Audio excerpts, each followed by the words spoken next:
Bonjour,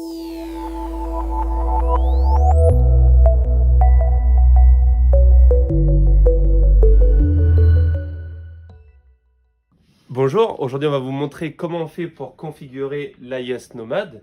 Donc après que vous avez reçu le Nomad dans le carton, vous l'ouvrez, donc le Nomad est livré comme ceci, avec une antenne VHF.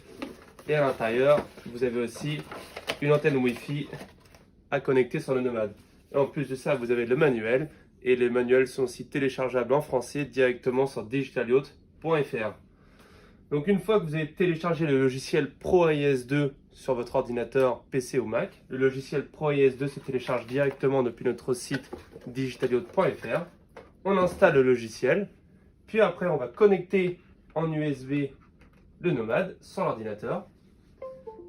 Et maintenant on va ouvrir donc le logiciel ProAIS2 qu'on a installé juste avant. Voilà, maintenant comme vous pouvez voir dans le ProAIS2, directement c'est écrit ici Comcat AIS Class B Transceiver qui correspond au Nomad. Donc je clique sur Connect. Donc là dans ce cas c'est le Nomad d'un client que je vais donc faire de suite pour lui. Donc le nom du bateau est le Météore. Call sign c'est l'indicatif d'appel VHF. Donc l'indicatif d'appel VHF FGG 6538. MMSI number numéro MMSI.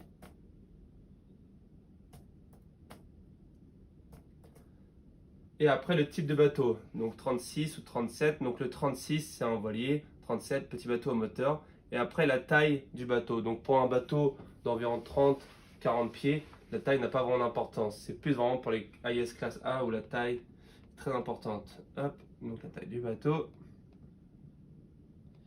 Là c'est pour indiquer aussi qu'il y a l'antenne GPS par rapport au bateau. Donc il ne faut pas oublier que dans le MAD, l'antenne GPS est intégrée. Donc une fois qu'on a fait tout ça, on vérifie bien le numéro MMSI, parce que le numéro MMSI, une fois que c'est enregistré, on ne peut plus le changer. Tout ce qui est sur la droite, on ne touche pas. On clique sur Write Configurations. Là, c'est un message par rapport aux clients américains, car aux États-Unis, on ne peut pas configurer soi-même un AIS.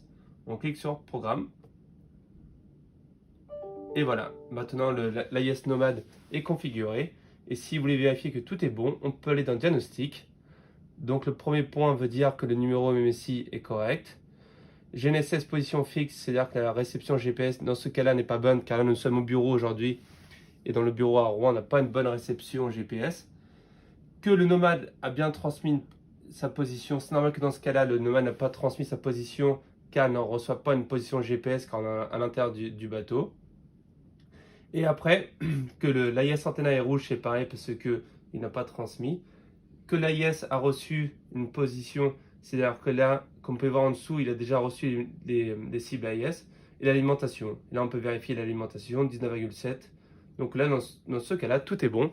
Et afin de vérifier la bonne transmission, il faudra maintenant emmener le Nomad dans le bateau et le mettre à l'extérieur pour vérifier la bonne réception GPS du Nomad.